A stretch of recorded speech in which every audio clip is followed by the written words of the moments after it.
ഇത് നീതിന്യായ വ്യവസ്ഥ ഈ വിധി എത്രമാത്രം പരിഗണിച്ചു എന്ന് നോക്കിക്കാണണം. സ്ത്രീത്വത്തിന്റെ മഹത്വം ഉയർന്ന വിധിയല്ല എന്ന് തന്നെ ബിനോയ് വിശ്വം പറയുകയാണ് അദ്ദേഹത്തിന്റെ വാക്കുകളിലേക്ക്. അത് കോടതിയുടെ സേഫ് കസ്റ്റഡിയിലായിരുന്നു. ആ കാർഡ് ആരെല്ലാം കണ്ടു, എങ്ങനെ കാണിച്ചു കൊടുത്തു? ഒരു പെണ്ണിൻ്റെ അന്തസ്സിന് ഇതാണോ വില? ആ ചോദ്യത്തിന് അവഗണിക്കാൻ പറ്റില്ല. ഏറ്റവും നിഷ്ഠുരമായി ക്രൂരമായി ബലാത്സംഗം ചെയ്യപ്പെട്ടതിൻ്റെ ദൃശ്യങ്ങൾ പകർത്തിയെടുത്ത മെമ്മറി കാർഡ്സ്, ആ മെമ്മറി കാർഡാണ് ആരെല്ലാമോ കണ്ടത്. അവർക്ക് കാണാൻ വേണ്ടി എങ്ങനെയാണ് അവസരമുണ്ടാക്കിയത്? ആരാണ് അവസരമുണ്ടാക്കിയത്? ഈ ചോദ്യങ്ങൾക്കെല്ലാം ഉത്തരം വേണം. അങ്ങനെ വരുമ്പോൾ തീർച്ചയായിട്ടും അപ്പീൽ കോടതിയിലെ വിചാരണയും വിധിയുമെല്ലാം നിർണായകമായി തീരുമെന്ന് കമ്മ്യൂണിസ്റ്റ് പാർട്ടി കരുതുകയാണ്. ഒന്നുറപ്പാണ്, നീതിക്ക് വേണ്ടിയുള്ള ഈ സമരത്തിൽ ആ പെൺകുട്ടിക്കൊപ്പം ഈ കേരളത്തിൻ്റെ നീതിബോധമുള്ള എല്ലാ മനുഷ്യരും എന്നും ഉറപ്പാട് നിൽക്കും. അവൾ ജയിക്കുമെന്ന് പ്രതീക്ഷിക്കുകയാണ്.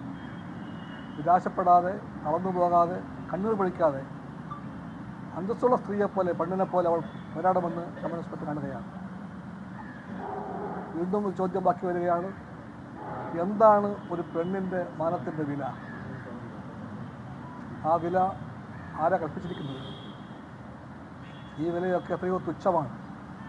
5 ലക്ഷമോ 50 ലക്ഷമോ അതിനേക്കാളും കവിഞ്ഞ ലക്ഷമോ എല്ലാം കൊടുത്താലും ഒരു പെണ്ണിൻ്റെ മാനത്തിന് വിലയിടാൻ ഒരാൾക്കും അധികാരമില്ല. അതുകൊണ്ട് ആ വിധി പ്രസ്താവനയിലെ ഈ മാനത്തിൻ്റെ വിലയെപ്പറ്റി പറഞ്ഞ ഭാഗത്തെ ഈ സംസ്ഥാനത്ത് ജനങ്ങൾ പറയുന്നു കഷ്ടമെന്ന് വിളിക്കും. കഷ്ടം, അത് ഞാനും ആവർത്തിക്കുന്നു. ഒരു കാര്യം, വിധിയെ വിമർശിക്കുമ്പോഴും 8 വർഷമാണ് വിചാരണയ്ക്കകത്ത് പ്രതികൾക്ക് അർഹമായ ശിക്ഷ കിട്ടാതെ പോയത്. താങ്കൾക്കൂടി ഉൾപ്പെടുന്ന സർക്കാർ ഭരിക്കുന്ന പ്രോസിക്യൂഷന് വീഴ്ചയില്ല. എന്തുകൊണ്ടല്ല? പ്രോസിക്യൂഷൻ അതിൻ്റെ എല്ലാ തരത്തിലുമുള്ള എല്ലാ ശേഷിയും അവിടെ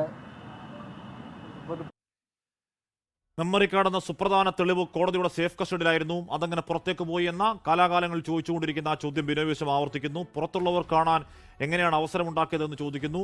ഒരുപക്ഷെ കേൾക്കുമ്പോൾ അസുഖകരമെന്ന് തോന്നുമെങ്കിലും പെണ്ണിന്റെ മാനത്തിന് ആരാണ് വിലയിടുന്നത് എന്ന ചോദ്യം ബിനോയ് വിശ്വം ചോദിക്കുന്നു. ഒരുപക്ഷെ ഒരു അന്തസ് എന്നുള്ളതുണ്ട്.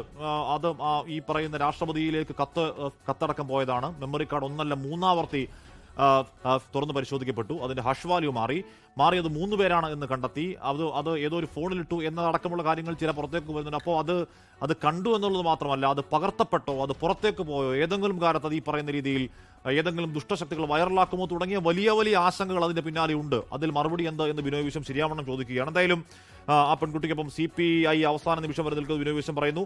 അപ്പീൽ പോകുക എന്നുള്ള സർക്കാരിന്റെ ദൃഢനിശ്ചയ നിലപാടാണ്. കേസിൽ പ്രോസിക്യൂഷൻ വീഴ്ച പറ്റിയിട്ടില്ല എന്നുകൂടി പറയുന്നു. ലോകത്തെവിടെയായാലും ഏത് സമയത്തും 24 വാർത്തകളും ഓഗ്മെന്റഡ് റിയാലിറ്റി പാക്കേജുകളും എക്സ്പ്ലെയിനറുകളും വിശദമായി കാണാൻ ഞങ്ങളുടെ YouTube ചാനൽ നിങ്ങൾക്ക് സബ്സ്ക്രൈബ് ചെയ്യാം.